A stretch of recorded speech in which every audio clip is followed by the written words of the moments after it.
وسلم ينهى عن القزع قيل لنافع ما القزع قال يحلق بعد رأس الصبي ويترك البعض متفق علیہ.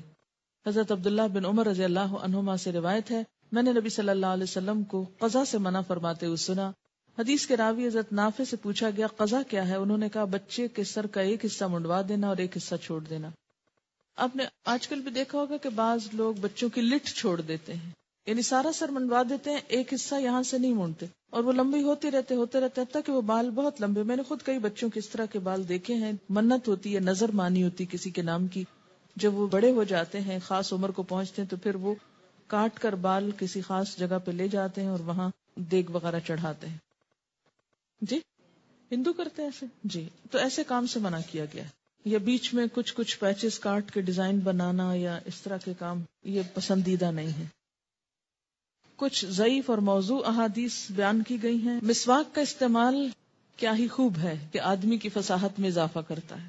یہ سب موضوع احادیث ہیں یا ضعیف ہیں جن کی کوئی اصل نہیں اور مشہور ہو گئی لوگوں میں. برتن کا دھونا اور صحن کی صفائی کرنا غنا کا سبب بنتا ہے، یعنی امیر ہونے کا ذریعہ ہے. اچھا ہمارے ہاں بالکل اس سے الٹ بات ہے، اور وہ کیا ہے کہ عصر کے بعد جھاڑو نہ دو ورنہ دولت چلی جائے گی.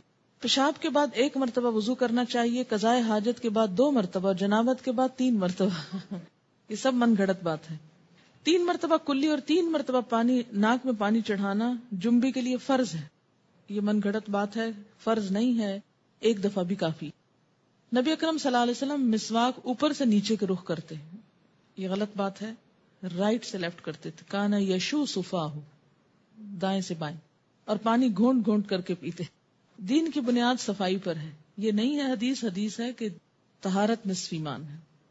جس نے اپنی بیوی سے صحبت کرنے کے بعد غسل کیا، اللہ تعالیٰ اس کو سفید موتیوں کے 100 محل عطا کرے گا اور پانی کے ہر قطرے کے بدلے اس کے نامہ اعمال میں ہزاروں شہیدوں کا ثواب لکھا جائے گا. اس قسم کی جتنی روایتیں کہیں بھی پڑھیں، پہلے سے ہی آپ سمجھ لیں کہ یہ من گھڑت چیز ہے. اس لیے کہ نماز پڑھنے کا تو ایسا ثواب کسی حدیث میں نہیں لکھا ہوا. لیکن اچھا یہ باتیں کیوں گھڑی لوگوں نے؟ تاکہ لوگ ان چیزوں کا اہتمام کریں. آپ خیر پڑھ ہی چکے. نبی اکرم صلی اللہ علیہ وسلم جب مسواک کرتے تو فرماتے یا اللہ میری مسواک کو اپنی رضا اور اس سے جسم کی طہارت اور گناہوں کی پاکیزگی کا ذریعہ بنا، اور میرے چہرے کو اس طرح روشن کر دے جس طرح میرے دانتوں کو روشن کیا ہے. یہ بھی من گھڑت بات ہے. ایک اور ہے روایت، حدیث بھی نہیں کہیں گے اس کو، معلوم ہے نا آپ، یہ حدیث ہی نہیں ہوتی جو موضوع ہوتی، اسے روایت کہتے ہیں. لوگوں نے روایت کی ہے، اے انس میرے قریب آؤ، میں تمہیں وضو کا طریقہ سکھاؤں. میں آپ کے قریب ہوا، تب آپ نے دونوں ہاتھ دھوئے تو فرمایا بسم اللہ والحمد للہ، اور پھر استنجا کیا تو فرمایا اللہ میری شرمگاہ کی حفاظت فرما اور میرا کام آسان فرما. جب آپ نے کلی کی اور ناک میں پانی چڑھا تو فرمایا اللہ مجھے سیدھا راستہ دکھا اور جنت کی خوشبو سے محروم نہ رکھ. پھر جب آپ نے چہرہ دھویا تو فرمایا میرے چہرے کو منور فرمانا جس دن چہرے منور ہوں گے. جب آپ نے دونوں بازو دھوئے تو فرمایا اللہ مجھے میری کتاب دائیں ہاتھ میں دینا. جب مسح کیا تو فرمایا اللہ مجھے اپنی رحمت میں ڈھانپ لینا اور عذاب سے بچانا. جب اپنے دونوں قدم دھوئے تو فرمایا اللہ اس دن جب قدم ڈگمگائے میرے قدم ثابت رکھنا. یہ حدیث موضوع ہے، اس کی کوئی حقیقت نہیں. حضرت علی بن ابی طالب سے روایت ہے کہ نبی صلی اللہ علیہ وسلم نے مجھے بلایا اور فرمایا اے علی مردوں کو غسل دیا کرو، کیونکہ جو میت کو غسل دے گا اللہ اسے 70 مرتبہ معاف فرمائے گا. اگر اس میں سے ایک مغفرت ساری دنیا میں تقسیم کر دی جائے تو سب کے لیے کافی ہو جائے گی. کیا آپ ایسی بات فرما سکتے ہیں؟ میں نے عرض کیا یا رسول اللہ صلی اللہ علیہ وسلم جو شخص میت کو غسل دے وہ کیا پڑھے؟ آپ نے فرمایا وہ غسل سے فارغ ہونے تک غفرانہ کا پڑھتا رہے. اس کی بھی کوئی حقیقت نہیں. گردن کا مسح کرنا خیانت سے بچاتا ہے، یہ بھی من گڑت بات ہے. جس کا وضو ٹوٹ جائے اور وہ وضو نہ کرے تو اس نے مجھ پر ظلم کیا، اور جس نے وضو کیا اور نماز نہ پڑھی اس نے بھی مجھ پہ ظلم کیا.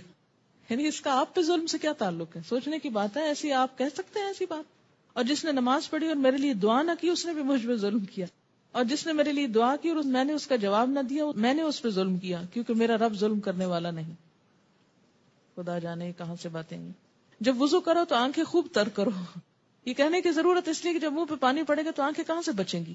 اور اپنے ہاتھوں سے پانی کو نہ جھاڑو، کیونکہ ہاتھ شیطان کے پنکھے.